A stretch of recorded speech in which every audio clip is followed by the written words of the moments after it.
Olá pessoal, tudo bem com vocês? Vamos lá aqui, né? Nós estamos na aula do dia 9/6, empreitada. Pretendo abordar o contrato de empreitada, também jogo e aposta. E depois nós temos o último dia antes da prova, né? Dia 16/6, tratando ali do contrato de transporte, né? Vamos ver como é que vai ficar as coisas aí, a sequência de temas.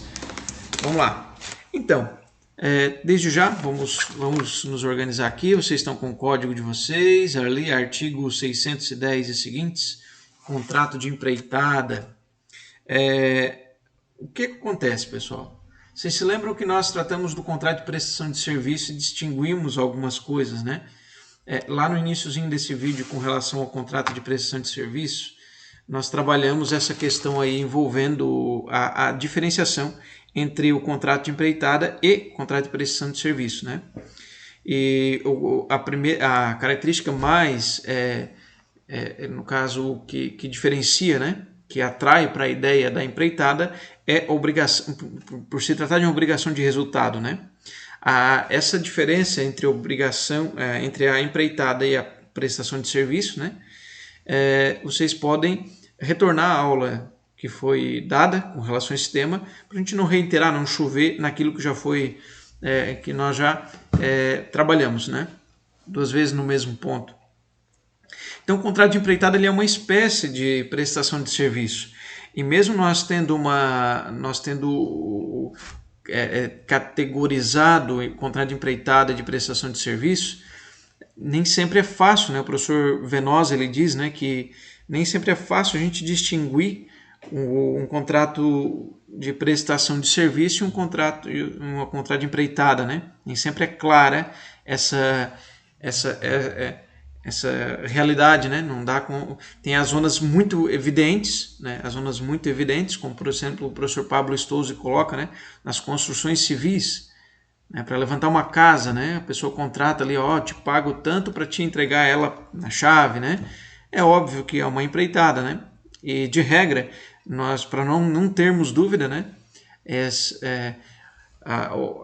Quando se trata de construção civil, em regra, quando se é para entregar, né? Não está se contratando um serviço em si, mas um resultado que se quer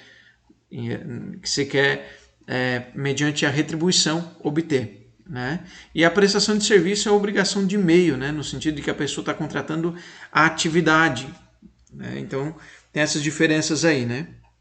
Certo, pessoal? Então o ponto que nós temos aqui é que o contrato de prestação de serviço ele é uma espécie de gênero no qual tem a espécie empreitada, né? A empreitada ela tem aquilo que lhe distingue, que é a entrega de uma obra certa e determinada mediante retribuição.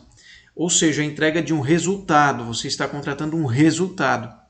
E isso é o que diferencia o contrato de empreitada do contrato de prestação de serviço no sentido geral.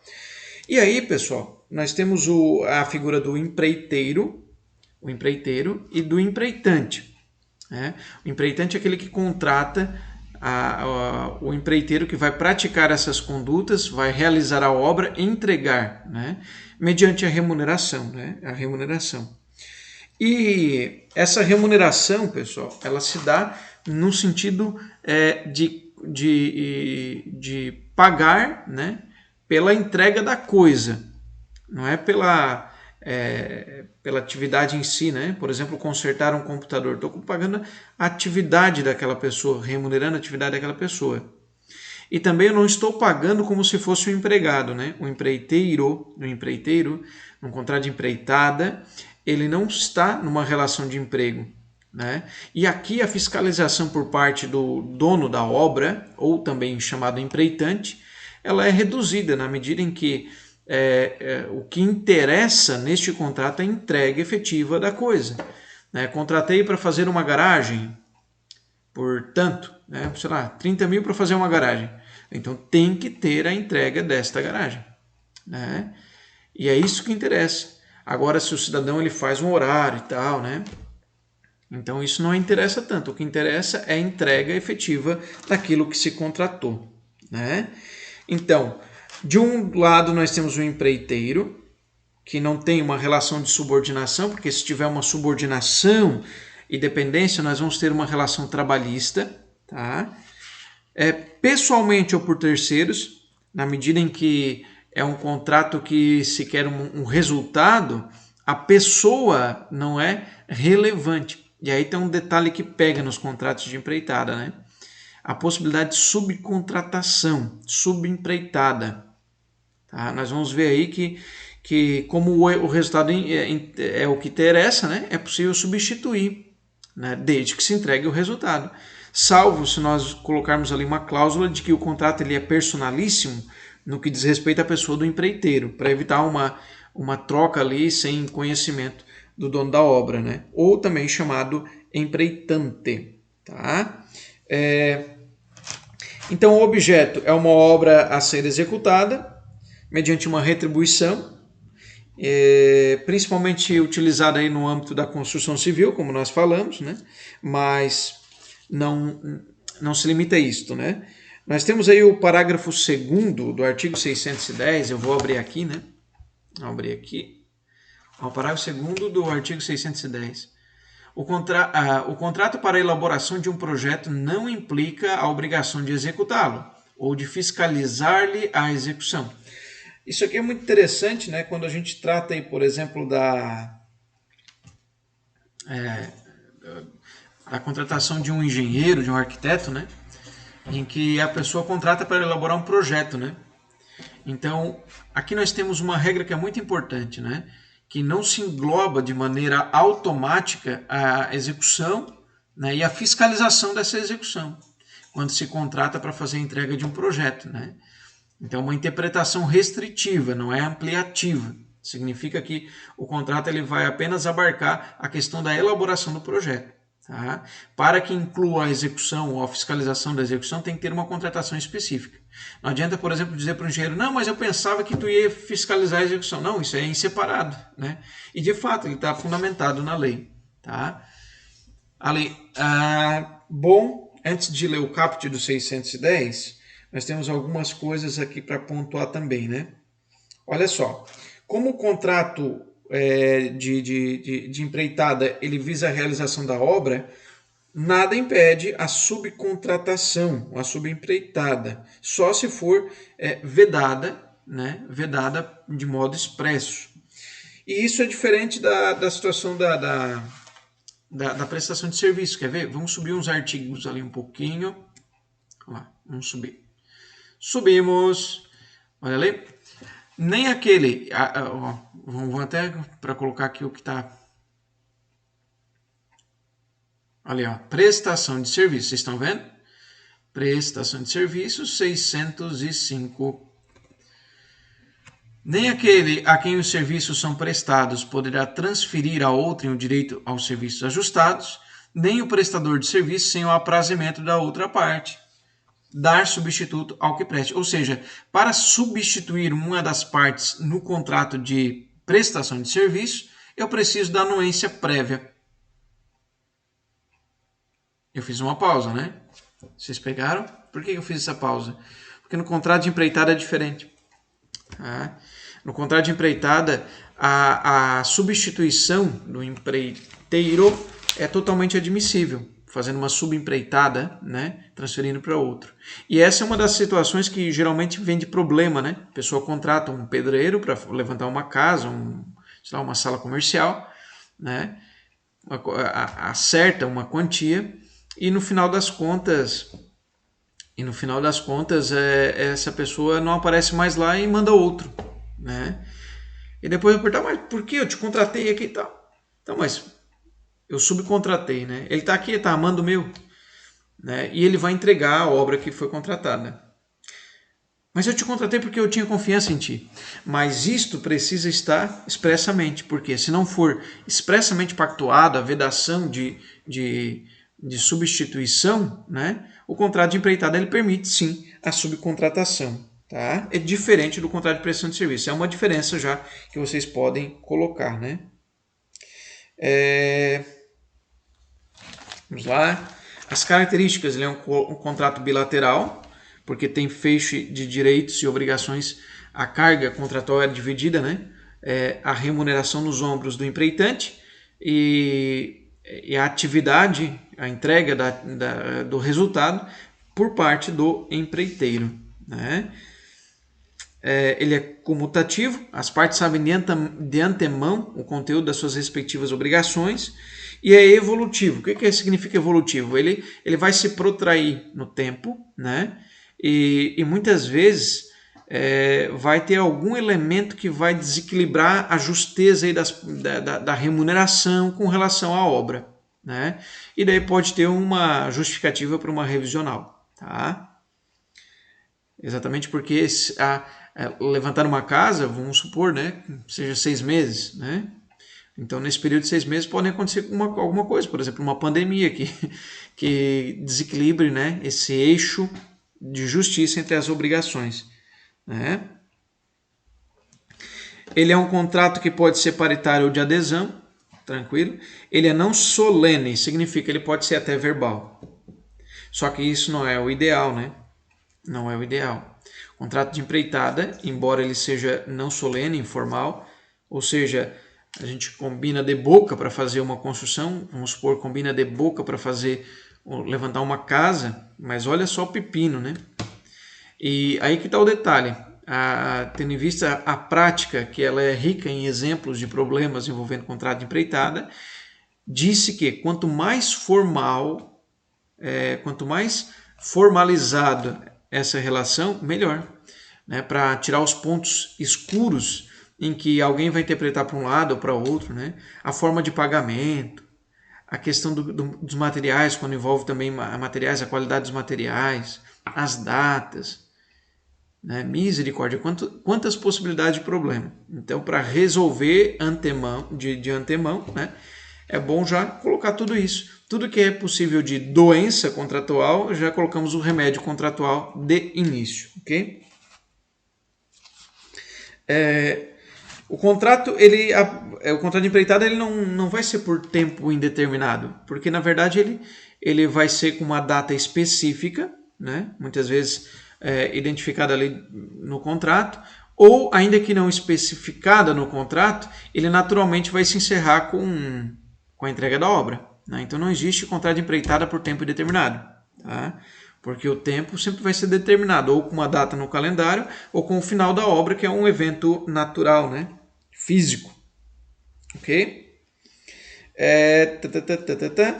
Ele é um contrato que envolve a prestação de uma conduta de fato, né? Que visa uma determinada finalidade, que é a entrega de uma obra. Qual é a ideia? Entregar um resultado. O contrato de empreitada é entregar um resultado. Certo? Bom, modalidades. Nós temos duas modalidades de contrato de empreitada. Tá, só vou fazer uma pausa aqui para pegar um copinho de água. Vamos lá, vamos seguir aqui. Então, olha só. O que nós temos no artigo 610? Olha ali que interessante. O empreiteiro de uma obra pode contribuir para ela só com o seu trabalho, ou com ele, o trabalho, e os materiais. Então, nós temos duas modalidades de contrato de empreitada que podem se resumir da seguinte maneira. Uma, o empreiteiro entra apenas com os braços, com a mão de obra, né, com a atividade. E outra, uma modalidade mista, em que inclui a mão de obra e os materiais, a empreitada mista. Tá? Pessoal, nós vamos começar com... Aqui tem uma regrinha que é interessante, tá, pessoal? Até fazer uma pergunta, porque racionalmente a gente consegue o resultado simples, né? Se não tiver estipulado nada, ninguém conversou nada, né? O que se presume? Que é uma empreitada apenas de mão de obra ou uma empreitada de mão de obra mais materiais? O que vocês acham? Dá uma pensada aí. É óbvio que o que se presume é o contrato de empreitada apenas de mão de obra, né? Se não tiver nada estipulado. Para que tenha esse algo a mais, que são os materiais, precisa ter uma pactuação expressa. Aqui, vamos lá, olha só. A obrigação de fornecer os materiais não se presume. Resulta da lei ou da vontade das partes. Então, nesse contexto, né, resulta da lei. Por exemplo, uma situação de um contrato com um ente público que tem uma determinação legal, enfim, alguma coisa nesse sentido, né? Mas aqui com relação à vontade das partes é ela, né, que vai definir se o contrato inclui também os materiais além dos braços da mão de obra, tá? A primeira modalidade de empreitada é a empreitada chamada de lavor, ou seja, é aquela que não inclui os materiais, mas é apenas a mão de obra, né? Então essa é a regra geral, é a modalidade do sistema. Ela é a presumida se tivesse nessas partes, né? Ela almeja o que? A entrega daquela obra, né? E que o empreiteiro pratique todas as condutas, né, concernentes a essa realização dessa entrega, né? É a força de trabalho que está sendo contratada, né? E aí, pessoal, nós temos um princípio que eu quero que vocês anotem ele, né? O princípio res perite domino, que nós já falamos algumas vezes em sala de aula, né? Ou virtualmente ou presencialmente, não me lembro, né? Que a coisa se perde para o dono, res perite domino, né? A coisa se perde para o dono. A gente tratou, por exemplo, em comodato, né? Então imaginemos a seguinte situação: um contrato de mão de obra, né? E vamos supor que caia um raio na pilha de tijolos, né? E destrua. Quem é que vai perder? Quem é que vai perder esses tijolos? Quem é que vai sofrer o prejuízo? Ora, é o dono da obra, é o empreitante, né? Por quê? Porque o empreiteiro apenas entrou com o seu trabalho, com a força de trabalho, né? Mas se, por exemplo, ele, de maneira dolosa, enfim, né, colocou algumas coisas lá, uns andaimes lá, segurando lá essa pilha de tijolos, e porque fez isso de maneira dolosa ou descuidada, enfim, causou a destruição dos tijolos, né? Então ele tem a responsabilidade, mas porque ele teve uma conduta pessoal nisso. Caso contrário, ele não responde, né? Esse princípio nós extraímos do artigo 612, que, olha ali, se o empreiteiro só forneceu a mão de obra, todos os riscos em que não tiver culpa correrão por conta do dono. Uma questão também lógica, né? Mas está ali no código. Então, se se acontecer alguma coisa na obra, né? Ele não vai. Os riscos são todos correm todos pelo dono, né? Por exemplo, uma tempestade que derrube uma parede, né? Enfim, né? Até a qualidade dos materiais, né? Então, o empreiteiro ele não vai responder por aquilo que não lhe é feito. O que lhe cabe é o trabalho e o trabalho bem feito, né? Não o material. Isso se ele só está fornecendo a mão de obra, ou seja, a empreitada de lavor, né? Certo? Aqui tem uma coisa interessante, pessoal. Aqui. Artigo 612, ele traz essa ideia, né, de que todos os riscos correm por conta do dono. E aí nós temos o 613, que traz mais uma explicação aí, aprofunda e dá uma densificada aí, né, nesse tema. Olha, sendo a empreitada unicamente de lavor, ou seja, o empreiteiro entrou apenas com a mão de obra e está sendo remunerado apenas pela sua mão de obra. Se a coisa perecer antes de entregue, sem mora, sem atraso do dono, nem culpa do empreiteiro. Ou seja, não teve nenhuma conduta do dono errada, né? E nem do empreiteiro errada, né?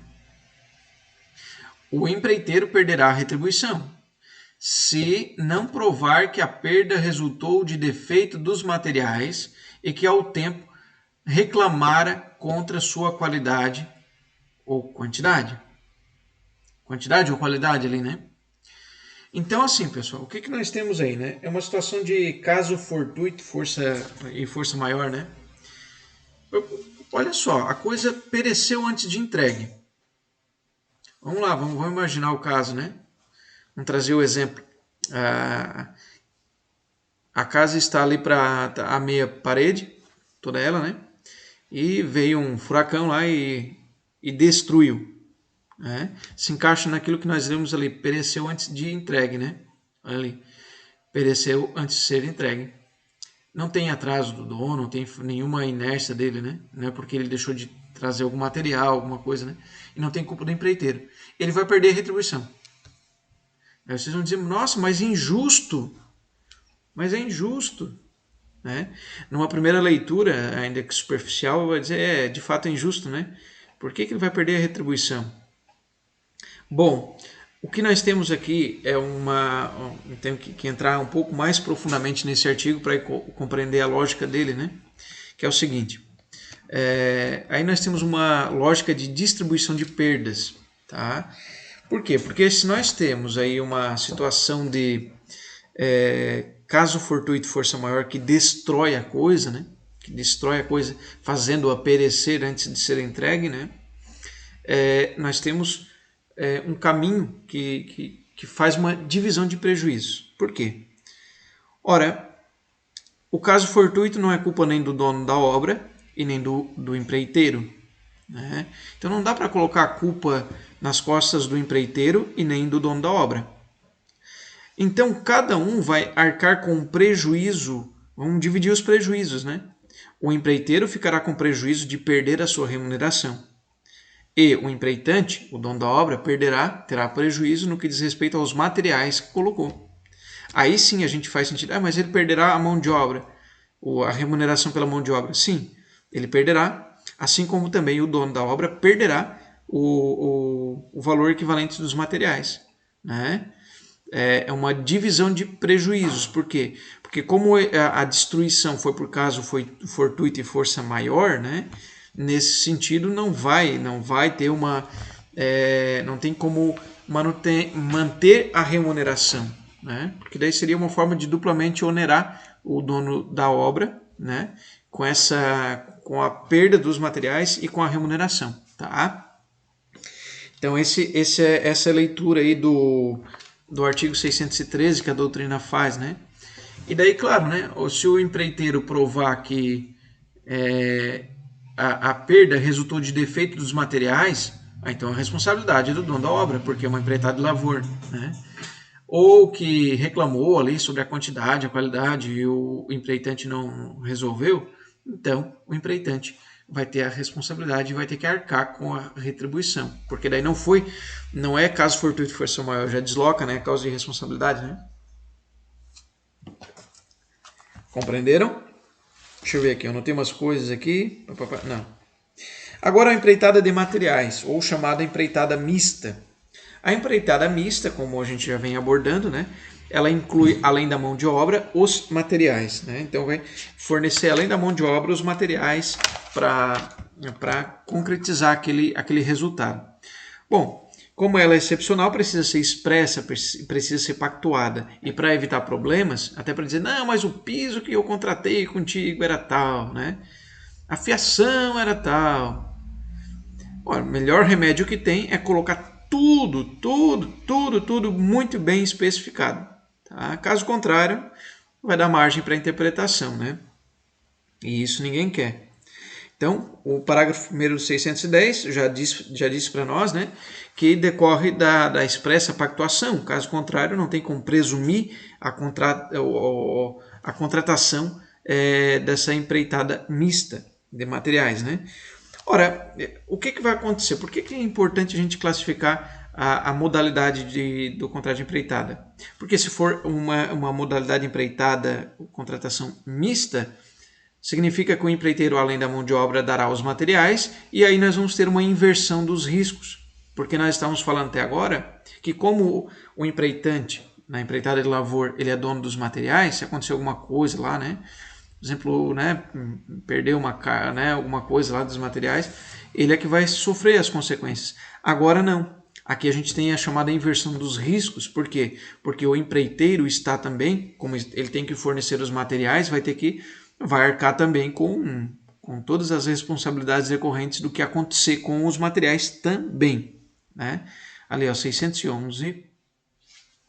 Quando o empreiteiro fornece os materiais, corre por sua conta os riscos até o momento da entrega da obra e a contento de quem o encomendou, se este não estiver em mora de receber. O que significa? Se o empreitante, se o dono da obra não tiver em atraso para receber, né? Então, se ele era para receber em determinada data, né? Sábado, e sábado ele deu o tempo, ele não retirou as coisas e não pegou a chave,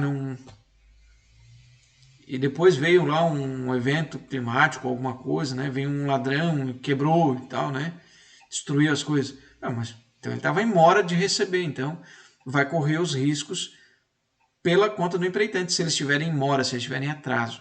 Mas caso contrário, se o empreitante não está em mora, dentro do período da entrega, tem que ser entregue a coisa inteirinha. Então, se roubarem uma abertura antes da entrega, né, do prazo de entrega e tal, quem perde é o empreiteiro. Tá? Vocês estão compreendendo essa lógica, né? Essa mora de receber, né? Então, com relação ao preço, a empreitada implica em realizar uma atividade pelo empreiteiro, não tem remuneração, no sentido trabalhista, né? Mas tem uma remuneração pelo resultado que vai se estar pactuando. Não tem uma remuneração típica do contrato de prestação de serviço, que é a entrega de um valor pelo serviço prestado, mas sim uma remuneração pela entrega do resultado da obra concluída, né? Então, nós temos aí o artigo 614, que traz uma regrinha com relação ao pagamento. Vamos lá. Se a obra constar de partes distintas, ou se for de natureza que se determinam por medida, o empreiteiro terá direito a que também se verifique o pagamento por medida ou segundo as partes que se dividir, podendo exigir o pagamento na proporção da obra executada. Vocês viram esse caput aí? Interessante, né? Se a obra puder se dividir em etapas, por exemplo, a fundação, levantamento de paredes, cobertura, pode também o empreiteiro reclamar pagamento proporcional. Vocês se lembram do contrato de prestação de serviço? Como é que funcionava? Era diferente. O pagamento aqui, né? O pagamento aqui, ele pode ser exigido de maneira proporcional, segundo as etapas, as medidas que se seguirem na realização da empreitada, né? Então, se for possível se medir, então também o pagamento ele pode ser feito por medida, ok? Agora, o contrato de prestação de serviço ele é diferente, é uma forma de remuneração diferente, por isso que catalogar entre uma e outra é relevante, né? Então nós temos aí o artigo 597 que vai só fazer uma relembrança aí, né? Uma lembrança 597, olha aí. A retribuição pagar-se-á depois de prestado o serviço, salvo se por convenção o costume não for diferente. Mas como é que ele é? Vocês se lembram da expressão que eu usei? Vocês se lembram da expressão? Ele é pós-retributivo global, né? Então, o pagamento no contrato de prestação de serviço, ele é pós-retributivo global, ou seja, você paga tudo no final. E no contrato de empreitada, não, ele pode ser exigido o pagamento proporcionalmente, né? O parágrafo 1º, pessoal, tem uma regrinha interessante aí, né?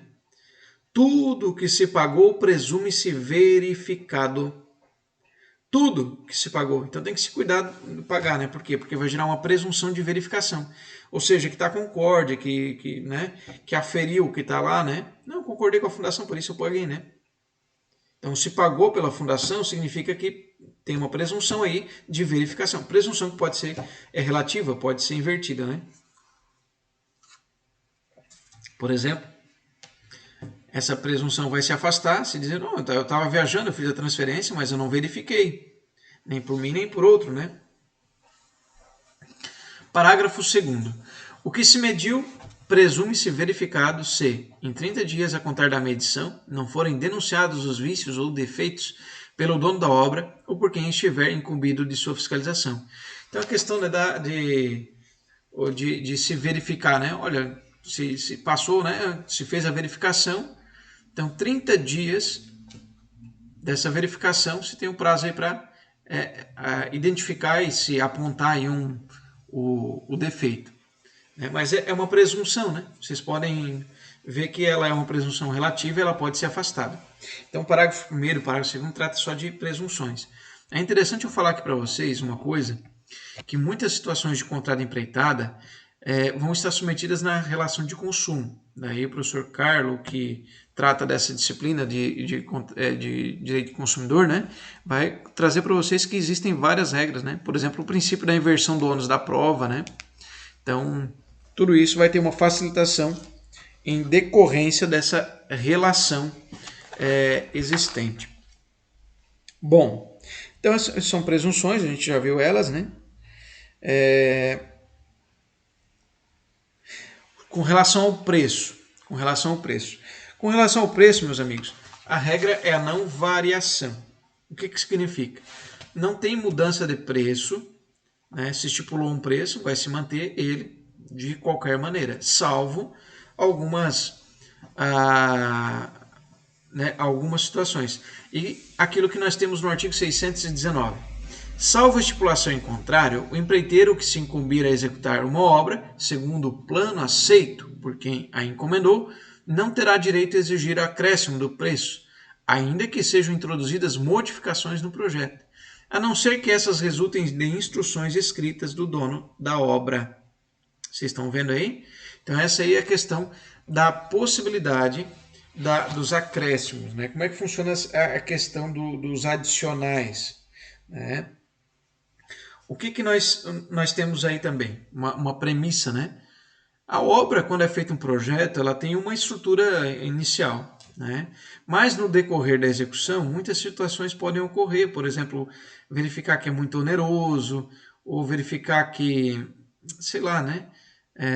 As circunstâncias mudaram, o dono da obra começa a ver, mas eu queria, será que não dá de fazer uma janela aqui, uma coisa aqui, né? Então, tem que se pensar, né? Tá, mas como é que vai funcionar esses adicionais aí, né? Como é que vai funcionar esses adicionais? Então, ali nós temos, né? O empreiteiro que se incumbir de executar a obra segundo o plano que foi aceito, né, não terá direito de exigir acréscimo no preço. Exigir acréscimo? Não. Ainda que sejam introduzidas modificações no projeto, a não ser que estas resultem de instruções escritas do dono da obra. Então, por uma questão de segurança, né, vamos supor que o pedreiro disse, não, mas eu já na prática, não, mas eu achei que era assim, né, fiz assim. Não, mas eu não te dei essa instrução. Então, como é que vai cobrar em face do dono da obra um acréscimo decorrente de uma ideia que não brotou da vontade do dono da obra, mas da cabeça do empreiteiro, né? Então é para vedar surpresa também, né? Vedação de surpresa, impedir que o empreiteiro comece a tirar coisas da cabeça dele, implementar e depois simplesmente cobrar. Não, achei que ficava bom com esse tipo de material, de estrutura, uma viga aqui, eu mudei e tal. Mas como? Tu pediu autorização para quem? Então as alterações, como o dono da obra é aquele que é o destinatário da coisa, ele é que tem que reclamar mudanças. Se não partir dele, não vai ser remunerado. Tá? Algumas situações, né, para evitar o locupletamento ilícito, enriquecimento sem causa, né, a jurisprudência coloca aí que como o ganho, o benefício, muitas vezes vai ser uma coisa assim muito intensa para o dono da obra, para também não gerar um locupletamento ilícito, se garante a remuneração, né, do empreiteiro. Né? Mas a regra é o que nós temos aqui. Né? Os acréscimos no preço, né, eles decorrem de autorização e de instrução escritas do dono da obra. Né? De autorizações escritas do dono da obra. Que, né, olha só, o parágrafo único. Ainda que não tenha havido autorização escrita, o dono da obra é obrigado a pagar ao empreiteiro os aumentos e acréscimos, segundo o que for arbitrado, se, sempre presente à obra, por contínuas visitas, não podia ignorar que estava passando e nunca protestou. Ou seja, se o dono da obra passava lá todo dia, né, todo dia 13h passava lá para ver, e viu que a garagem estava saindo diferente daquilo que ele combinou, e não reclamou, não impugnou, né? Não protestou, como diz o artigo, né? Ora, se ele não protestou, significa que ele concordou. E se ele concordou, não é justo que fique sem remuneração o empreiteiro. Então, o que acontece, pessoal? Aqui nós temos também, né, ressalvando sempre essa ideia de que o empreiteiro ele está entregando um resultado para alguém, né? E se tem na mão do empreitante, do dono da obra, o direito subjetivo de reclamar alterações, né? De reclamar modificações no projeto original. Só que essas modificações que vão recair sobre si o custo, né? Vão ter duas origens, ou o modo expresso, de maneira escrita, lá autorizando, olha, está se combinando isso aqui, né? O aumento da garagem e tal, ou alguma coisa ali, churrasqueira, sei lá, enfim, alguma coisa, né? Ou se estava vendo lá e não ignorou. Não, achei que ficava tão bom uma churrasqueira aqui, né? E eu, empreiteiro, fiz por conta e ele também não reclamou, porque ele passava aqui. Então, vai vincular a remuneração, tá? Então, esse é o ponto que nós temos, né? Então, a modificação, ela vai gerar uma obrigação de remuneração do acréscimo na medida que tiver uma autorização escrita ou tácita, tá? Agora, fora isso, né, só uma posição jurisprudencial ali, vedando o enriquecimento sem causa para permitir a remuneração do empreiteiro nesse contexto que a gente está falando, tá? Parará. Aqui, pessoal, olha só a revisional, que a gente falou que é um contrato evolutivo, e por ser um contrato evolutivo, temos a possibilidade da revisional. Olha que interessante a revisional específica que nós temos no contrato de empreitada. Olha aqui. Se ocorrer diminuição no preço do material ou da mão de obra superior a 1/10 do preço global convencionado, poderá este ser revisto a pedido do dono da obra para que lhe assegure a diferença apurada. Então, mudança no preço do material ou da mão de obra. Mudou o preço do material ou da mão de obra. Diminuição. Aqui fala em diminuição. Se diminuir o preço do material e da mão de obra. Ora, se diminuir, então nós estamos dando uma abertura para o dono da obra reclamar uma revisional para menos, para reduzir o valor do contrato. E aí vocês vejam ali, né, que a redução tem que ser superior a 1/10, ou seja, 10% do preço global convencionado. Daí se abre a possibilidade de uma revisional. A revisional nos contratos de empreitada exige que tenha uma diminuição geral, global, né, do preço dos materiais ou da mão de obra, no importe de 10%. Se baixar mais que 10%, é possível uma revisional, tá? A pedido do dono da obra para que se lhe assegure a diferença apurada. Né, essa diferença, essa revisional. E vocês vão ver aqui, professor, quer dizer então que a revisional é só nesse caso de 10%? Sim. Tá? Precisa esse elemento a mais para permitir a revisional. Tá aí o empreiteiro. Se tiver uma majoração da mão de obra e tal, né? Olha, pelo artigo, nós olhamos aí, a gente vê que a revisional está apenas na mão e em favor do empreitante, do dono da obra, que é a parte que não tem domínio técnico e tal, né? Se nós olharmos de uma maneira, pela leitura que o artigo permite, né? Nós podemos ver que a parte técnica da relação é o empreiteiro e, portanto, ele domina o conhecimento da mão de obra e também do material, né?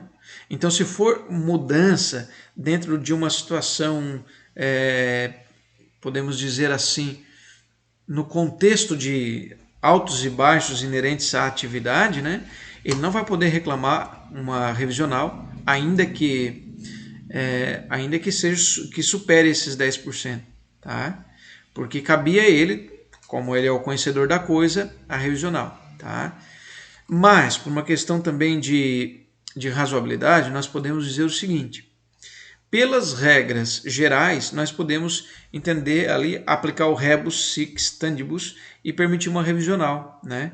Mas num contexto muito peculiar e que foge às regras normais, né? Por exemplo, a pandemia foi uma coisa que fugiu do controle, né?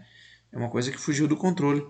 E daí se teve uma mudança abrupta, né? Incontrolável, imprevisível, né? Vai justificar aí também uma revisional, tá?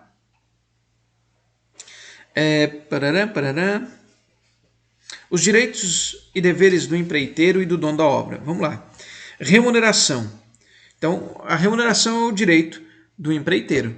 Né? É o preço que ele vai receber por entregar o resultado do seu serviço, por entregar o resultado, a obra, né? Entregar a obra pronta. Então vai ter um preço certo, que vai ter uma forma de pagamento talvez proporcional, dependendo do que for convencionado, podendo ser exigido o pagamento por etapas, se a obra assim for possível se dividir, né? Não existe empreitada gratuita, tá? Por quê? Porque a modalidade empreitada do código que nós estamos estudando, ela não vai se encaixar aqui. Como a gente viu, né?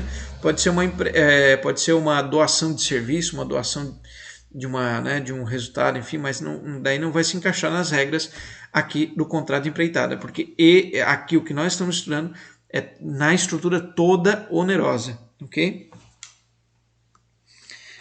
Outro ponto interessante aqui é a aceitação, né?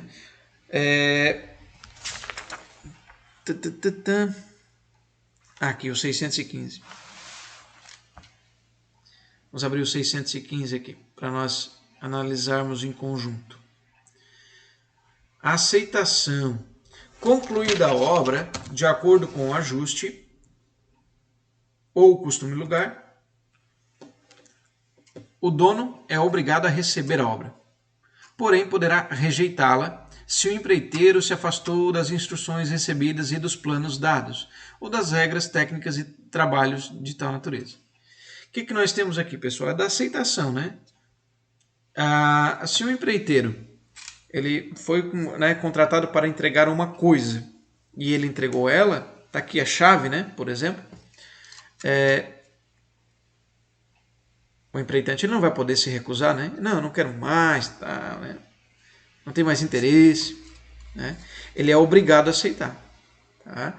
Agora, se o empreiteiro se afastar das instruções, ou seja, fugir daquilo que era o objeto a ser entregue, né? Daí o empreitante ele pode rejeitar, né? Enjeitar a coisa, dizer, não, eu não vou aceitar. Eu contratei uma coisa e está diferente, né? Vocês podem ver aí que tem um inadimplemento, porque se a obra for entregue pronta, tem um adimplemento, o empreitante ele não pode se recusar de aceitar.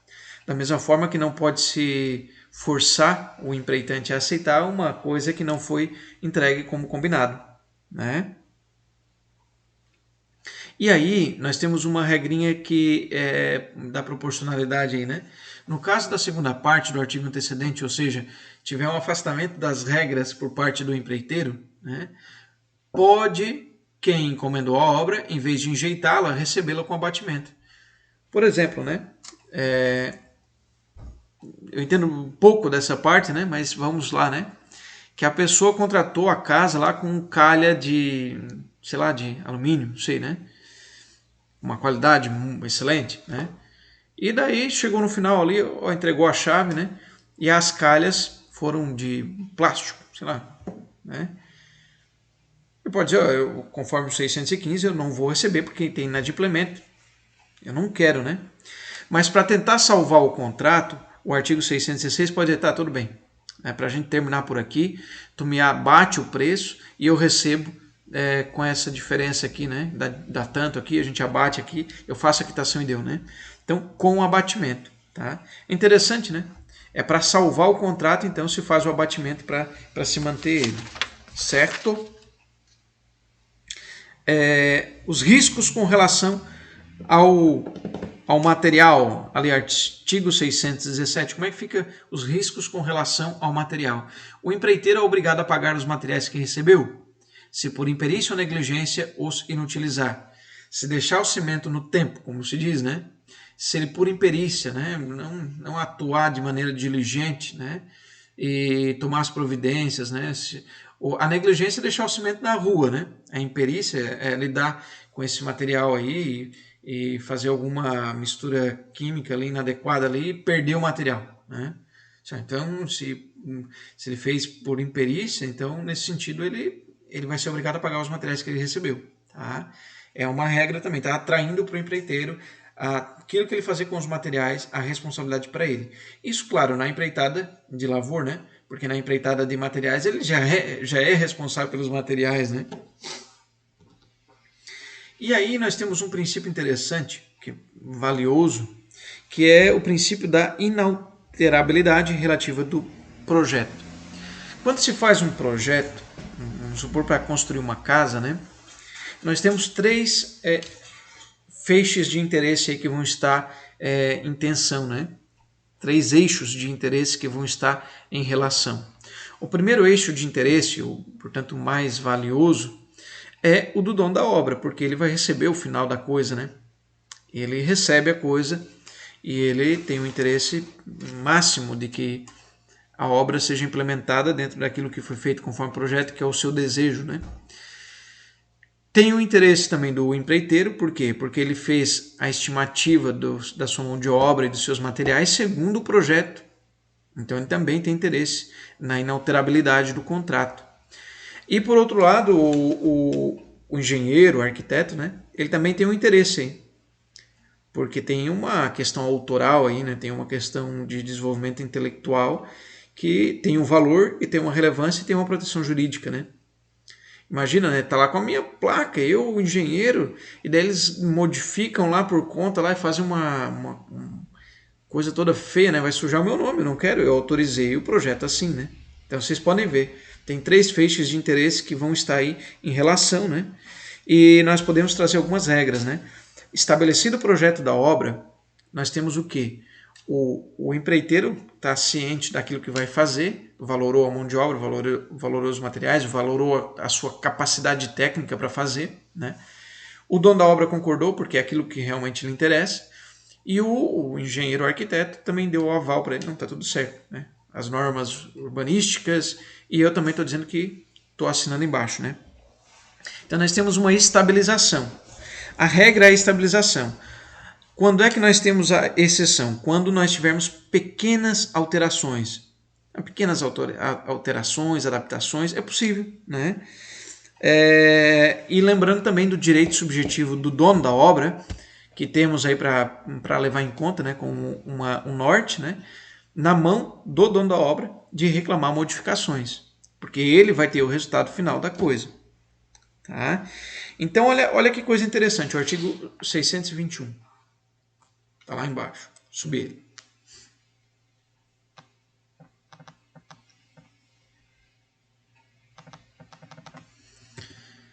Sem a anuência de seu autor, quem é o autor? Quem é o autor do projeto? É o engenheiro, o arquiteto, né? Não pode o proprietário da obra introduzir modificações no projeto por ele aprovado. O dono da obra não pode? Não, não pode, porque tem questão autoral. Ó. A gente está tutelando o interesse também do engenheiro, do arquiteto que fez o projeto da obra, né? Ainda que a execução seja confiada a terceiros, né? Então, vamos supor que quem fez o projeto não vai fazer a execução, né?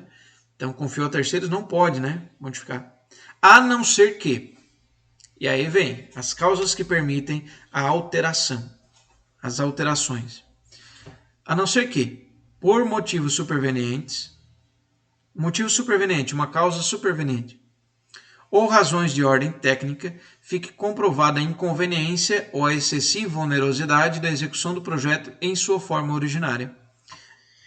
Por motivos supervenientes. Por motivos supervenientes. A legislação municipal disse ali que incide ali um recuo maior. Não pode, né? Se agora não tem um motivo superveniente, vai ter que...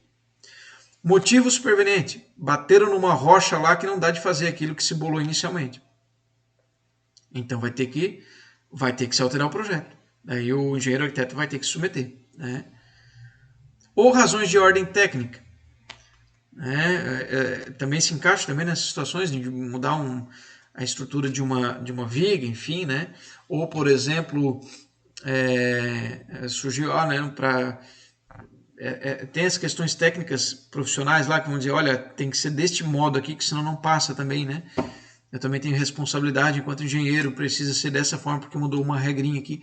Então, tem essas questões aí que vão demonstrar que se tiver motivos supervenientes, uma questão geológica, né? Uma questão também de ordem técnica, uma questão de ordem urbanística, né? Fique comprovada a inconveniência. Não é conveniente seguir, não dá para a gente levar à frente essa obra, né? Ou vai ser muito caro, né? Dá para fazer, só que vai custar 6 vezes mais, porque a gente descobriu essa rocha aqui no chão, né? Então, nesse sentido, né? o projeto ele permite uma alteração, né? E aí o parágrafo único traz a regrinha das alterações de pouca monta, né? Ali, ó. A proibição deste artigo não abrange as alterações de pouca monta, ressalvada sempre a unidade estética da obra projetada, porque tem o interesse do engenheiro do arquiteto, né? Então, uma pequena modificação, tudo bem, pode ser feita. Essas não se encaixam na inalterabilidade, né? Pode alterar, certo? Então, a ideia é se garantir uma estabilidade mínima do projeto, garantir a segurança também das partes, naquilo que tiveram, até por ser um contrato comutativo, né? Ou seja, saber de antemão as suas respectivas obrigações. E as flexibilizações, se for, por exemplo, para adequar para uma necessidade técnica, para uma necessidade geológica, para uma necessidade urbanística, né? Então, nós temos aí essas questões aí para tratar, né? Vamos lá. Tem agora a questão de garantia, gente. Isso aqui é fenomenal, muito bom. Então vamos lá, pessoal, para a questão do prazo de garantia, né? E aí também o prazo de responsabilidade. Vocês podem imaginar, né, que a questão da empreitada tem um interesse social, um interesse coletivo. Imagina que as obras não caiam sobre a cabeça das pessoas, né? Então tem um interesse muito importante, muito sério, né? Então nós temos duas modalidades de garantia aí, né? Aliás, duas modalidades prazais aí que nós vamos tratar agora, né? Uma nós temos aí no artigo 618, uma do 618, olha só. Oi, comeu a perna ali, né? Vamos levantar. Ó, nos contratos de empreitada de edifícios ou outras construções consideráveis, o empreiteiro de materiais e execução responderá durante o prazo irredutível de 5 anos, pela solidez e segurança do trabalho, assim em razão dos materiais como do solo. Decairá do direito assegurado neste artigo o dono da obra que não propuser a ação contra o empreiteiro nos 180 dias seguintes ao aparecimento do vício ou defeito. Bom, o que nós temos aqui, pessoal? Nós temos um prazo, esse do 618, um prazo de garantia. Tá? É um prazo de garantia, um prazo legal de garantia. Só que vocês vejam, né? Imagine um prédio, né? Uma empreitada, um prédio gigante. Prazo de 5 anos. Então, é um prazo curto, né? E daí, se durante 5 anos, nesse prazo irredutível, não dá para reduzir por lei, então é cogente, né? Esse prazo é irredutível, né? Se descobrir alguma coisa, daí diz assim, ó, que o dono da obra tem que propor a ação contra o empreiteiro nos 180 dias seguintes ao aparecimento. Né? Um prazo decadencial, já diz, né? Decairá, é um prazo de decadência. Então, nesse período de 5 anos, se acontecer alguma verificação de algum elemento ali que diga respeito à solidez, segurança, os materiais, o solo e tal, né? As características do solo e a edificação em si, né? Em 5 anos, descoberto, tem o período de 180 dias aí para propor a ação. Ação do quê? Visando a garantia legal, a tutela da garantia legal. Né? Nós temos o enunciado 181 da terceira jornada de direito civil, que diz o seguinte: o prazo referido no 618, parágrafo único, né, esses 180 dias, né, refere-se unicamente à garantia prevista no caput, sem prejuízo do dono da obra, com base no seu mau cumprimento do contrato de empreitada, demandar perdas e danos. E daí, meus amigos, o que eu gostaria de colocar para vocês? Nós temos um entendimento aqui que, como eu disse para vocês, tem uma dúplice possibilidade prazal, né? Um é com relação ao prazo de garantia, ou seja, para reclamar as tutelas decorrentes do caput do artigo 618, né, segurança, solidez, tarará, né, dentro do período de 5 anos ali, eu posso reclamar a garantia da obra, né, no que diz respeito àquelas situações ali, né, no período de 5 anos, situações que decorrem deste período, certo? Mas nós temos um segundo prazo, e aqui vem a mágica que eu vou ensinar para vocês. Olha só. De um lado, nós temos o prazo de garantia. Legal, prazo de garantia legal. Do outro prazo, nós temos o prazo das ações indenizatórias. E aqui está o pulo do gato, tá? Por quê? Porque é injusto nós colocarmos aí uma construção gigante, prazo só de 5 anos, né? Tudo que acontecer em 5 anos, eu sou garantidor. Tá, mas aconteceu lá um problema que só foi visto no 6º, no 7º ano, mas que tem origem lá na construção, um vício construtivo, né? Um vício construtivo. Então a responsabilidade é do empreiteiro. Tá, mas passou o prazo de garantia legal, o que eu faço? Então tem o prazo da ação indenizatória para buscar as perdas e danos, como diz o enunciado 181, né, da terceira jornada de Direito Civil da Justiça Federal. E aí nós vamos para a jurisprudência do TJSC. Eu vou abrir aqui só um instantinho, tá? Vamos à mágica aqui, olha só. Direto do TJSC, direto do site do Tribunal de Justiça de Santa Catarina. Oi, tá pequenininho demais, né? Tentar aumentar aqui, mas eu não consigo aumentar. Vocês conseguem ler ali, né?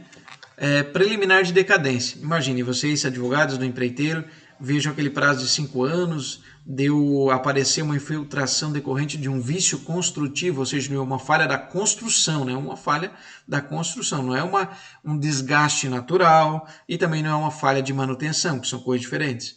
Mas é um defeito construtivo, né? Um vício construtivo, como diz ali essa jurisprudência. Eu vou colocar também aqui para aparecer o número do acórdão ali, né? Olha só. Pleito de aplicação do prazo de 180 dias previstos no artigo 618, parágrafo único do Código Civil. E daí o tribunal disse, não, meus amigos, é insubsistente essa alegação, tá? Fiquem bem tristinhos, né? Por quê? Porque, olha só, é entendimento da doutrina e jurisprudência que o Código Civil 2002, em seu artigo 618, trata sobre o prazo de garantia de 5 anos da obra e, detectando o proprietário do bem eventuais danos ou vícios neste período, deverá reclamá-los no prazo de 20 anos, de acordo com o Código Civil 16, ou de 10 anos, conforme o Código Civil. Então, o prazo é de 10 anos, prazo ali, ó, prazo decenal, 10 anos, é o prazo geral. Tá? Então, a pretensão indenizatória decorrente de situações envolvendo vícios construtivos em edificações, em contratos de empreitada, é de 10 anos. 10 anos. Nada mais justo, né? É uma obra, né? Tem relevância, né? Então, o prazo que nós temos aí é de 10 anos para a ação indenizatória. Tá? Para a ação indenizatória. Tem alguns entendimentos, o professor Pablo Estoso coloca assim, né, que poderíamos aplicar o prazo de 3 anos, ele tem esse entendimento, está na apostila, 3 anos, tá? Porque tem o prazo das ações indenizatórias, artigo 206, parágrafo 3º, inciso 5, e se for uma relação consumerista, 5 anos, né? Artigo 27, a partir do descobrimento, né, do momento que se descobrir o dano. É o princípio da accionata. A pessoa descobre e aí a ação nasceu, né? Descobriu o vício. Eu só descobri a infiltração no 6º ano. Só que isso era um vício construtivo. Não era uma falha de manutenção, tá? Não é uma falha de manutenção, não é um desgaste natural, mas sim um vício construtivo. Vamos supor uma situação de que a fiação deu um curto-circuito lá no 6º ano e estourou tudo, né? Mas a fiação estourou toda porque foi feita toda irregular, ou seja, era para ter uma espessura o fio, era para ter um cumprimento de algumas regras lá técnicas, não foi tudo descumprido. Então, foi vícios construtivos que geraram um defeito. Então, o prazo começa a contar do descobrimento. Tá? E até um detalhe, né? Nessa jurisprudência do TJSC, diz que o prazo se renova dia a dia, porque o defeito está ali, né? Vai se renovando e começa o prazo. Então, começa o prazo, 10 anos. Descobriu? 10 anos, né? E vai se renovando, né? Porque o defeito ele continua ali presente, vai se renovando. Tá? E tem o entendimento que o termo ACO, né? Aqui do professor Pablo Estoso, de que descobriu pela teoria da accionata, então ele tem o direito de mover a ação. No entendimento do Pablo Estoso, 3 anos ou 5 anos, conforme a situação aqui, né? Código Civil ou CDC. Mas o entendimento do TJSC é 10 anos. 10 anos. Beleza? Subempreitada. Aqui tem o artigo. Agora vamos tratar da subempreitada. Como é que funciona essa relação aqui, né? Vamos lá. 622. Se a execução da obra for confiada a terceiros, a responsabilidade do autor do projeto respectivo, desde que não assuma a direção ou fiscalização da obra, né, ficará limitada aos danos resultantes dos defeitos previstos no 618, seu parágrafo único. Né, o que acontece? É uma questão de limitar a atuação. Né? Ora, se eu fiz o projeto, eu sou responsável pelos vícios do projeto. Se eu fiscalizei e se eu executei, então eu sou responsável também por esse período. É por esse espaço, né? Por esse espaço aí. O que acontece, pessoal? Cadê aqui uma regrinha que tinha aqui interessante? Agora eu não estou localizando aqui, né? Mas o que acontece? O subempreiteiro, ele vai ser responsável também exclusivamente por aquilo que ele fizer, né?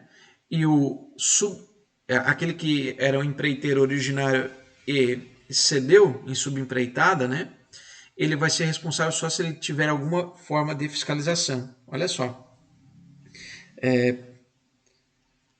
O subempreiteiro responderá autonomamente e ficará responsável o empreiteiro originário apenas pelos vícios do projeto e não a execução da obra e pelos materiais que forneceu, salvo se ele, né, esse empreiteiro, atuar durante a subempreitada como um fiscalizador, né, acompanhando o primeiro. Então, é muito séria essa questão da subempreitada, né, porque se ela acontecer, né, ela vai transferir até as responsabilidades. Né? Então, é muito importante num contrato de empreitada, se ele é intuito persone, porque aquela pessoa é importante, não é intuito persone em geral, né? Porque o contrato de empreitada ele é impessoal, basta a entrega da coisa. Mas se naquele caso contrário a gente vai pessoalizar, tornar o empreiteiro como um sujeito relevante naquela relação contratual, que se coloque, que é impossível a substituição. Tá? Exatamente para evitar essas coisas que a lei permite e racionalmente permite. Né? Então, suspensão do contrato de empreitada. Vamos lá. Vamos tratar mais algumas coisas aqui. Estamos chegando no final deste ponto. Depois eu quero abordar ainda também o contrato de jogo e aposta, mas num outro videozinho mais curto aí, né, pessoal? Então tá. O contrato de empreitada ele é um contrato de duração, né? Ele vai ser de trato sucessivo, ele não é instantâneo, né? E aí nós temos o seguinte, o artigo 623, que traz umas regrinhas interessantes. Mesmo após iniciada a construção, pode o dono da obra suspendê-la, desde que pague ao empreiteiro as despesas e os lucros relativos aos serviços já feitos, mais a indenização razoável calculada em função do que ele teria ganho, se concluída a obra. Vocês podem ver, né, pessoal, que tá ali suspensão, né? Mas a leitura que se faz, né, que vai pagar uma indenização pelo resto, pelo prejuízo de não ter terminado os lucros decorrentes né, uma indenização calculada em função do que teria ganho se chegasse ao final. Essa suspensão, por mais que possa ter uma retomada futura, na verdade implica uma finalização, um encerramento, né? Então, tem que se pensar no que, né? Aqui, né? O empreiteiro ele tem o direito de mandar embora, o empreitante tem o direito de mandar embora o empreiteiro, né?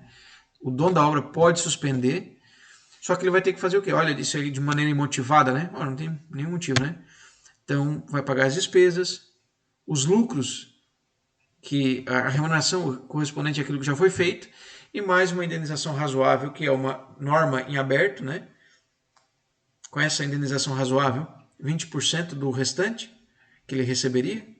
Tudo? Não, tudo não. É uma indenização razoável, não é o pagamento. Né? Então, é uma indenização razoável em função daquilo que se teria se tivesse finalizado o contrato. Né? E aí, pessoal, Nós temos a questão também essa aqui é uma situação de mandar embora sem justificativa. Agora, se tiver uma justificativa, vamos supor, né? O empreitante, né? Dizer, olha, tu fez a parede toda torta aqui, né? Isso é inadimplemento, né? É uma causa para resolver o contrato. Ou seja, passar a régua e mandá-lo embora. Daí não tem direito à indenização, né? Ele vai ter direito à remuneração até aquilo que ele fez e ainda responder por perdas e danos por aquilo que ele fez mal feito, né? Tá? Agora nós temos uma regrinha aqui do 625, ali, né? O empreiteiro pode suspender a obra. Agora é o empreiteiro, ele que pode suspender a obra. E quando se lê suspender a obra, também é naquela mesma linguagem, né? Poder extinguir, poder finalizar, poder resolver. Então, primeira hipótese é por culpa do dono ou por motivo de força maior. Se acontecer um evento de força maior, né, o empreiteiro ele está dispensado de continuar o contrato, ele pode suspender, finalizar, ir embora, né? Ele não vai ter nenhuma penalização contra ele por sair, tá? Se também o dono praticar alguma conduta lá, né, por exemplo, ele deveria fornecer os materiais, toda a vida entrega atrasado e tal, e isso está gerando prejuízo para ele, ele pode também suspender a obra ou extingui-la, né? Resolvê-la, né? Inciso 2. Quando no decorrer dos serviços se manifestarem dificuldades imprevisíveis de execução, decorrentes de causas geológicas ou hídricas, descobriram uma nascente, né? Ou uma pedra que ninguém destrói, né? Ou coisa semelhante, né? Dificuldades imprevisíveis para executar, de modo que torne a empreitada excessivamente onerosa, e o dono da obra se opuser ao reajuste do preço inerente ao projeto, né? Então, olha, tem uma causa geológica aqui que vai tornar extremamente oneroso, excessivamente oneroso. Não basta ficar oneroso, tem que ser excessivamente oneroso. Talvez uma dificuldade aí para o empreiteiro, né? E nesse sentido, o empreitante ainda dizer, não, eu não vou pagar pelas diferenças. Ah, então se não vai pagar, eu estou indo embora, né? Então ele pode suspender ou extinguir, né? Nada mais justo, né? Inciso 3. Se as modificações exigidas pelo dono da obra, então o dono da obra começa a exigir muita coisa, né? Também isso incomoda o empreiteiro, é uma das coisas que incomoda o empreiteiro. Se começa o dono da obra a pedir muita coisa, e pelo seu vulto e natureza, pelas características desses adicionais, essas mudanças, né, forem desproporcionais ao projeto, foi uma coisa muito desproporcional, né? E ainda que o dono se disponha a pagar. Por que isso? Por que isso? Ora, porque ele pode dizer assim, olha, tudo bem que tu queira pagar, mas eu não tenho condições técnicas de fazer isso que tu estás pedindo. Então eu posso suspender. Até porque inicialmente nós não tínhamos colocado isso como critério, né? Entenderam? E no final ali, né, o exaurimento do contrato. Primeira maneira é uma questão de exaurir o próprio contrato, entregá-lo, né, dar as chaves, né? E o 626 traz assim, não se extingue o contrato de empreitada pela morte de qualquer das partes. Quando a gente vê que o contrato de empreitada não se extingue pela morte de qualquer das partes, nós descobrimos que ele é de natureza impessoal. Ele é um contrato de natureza impessoal, né? Ele não é um contrato pessoal. Vocês não concordam? Né? Então, nesse sentido, né, salvo ajustado em consideração as qualidades pessoais do empreiteiro. Então, a gente vê que pode sim, no sentido contrário, a gente estipular que o empreiteiro a pessoa dele é importante, portanto, é um contato personalíssimo, excepcionalmente. Né? Certo, meus amigos? Então, aí nós tratamos do contrato de empreitada, espero que vocês tenham gostado. E eu pretendo ainda para a nossa aula de hoje gravar um vídeo sobre jogo e aposta. Vamos apostar alguma coisa então? Até a próxima. Até lá.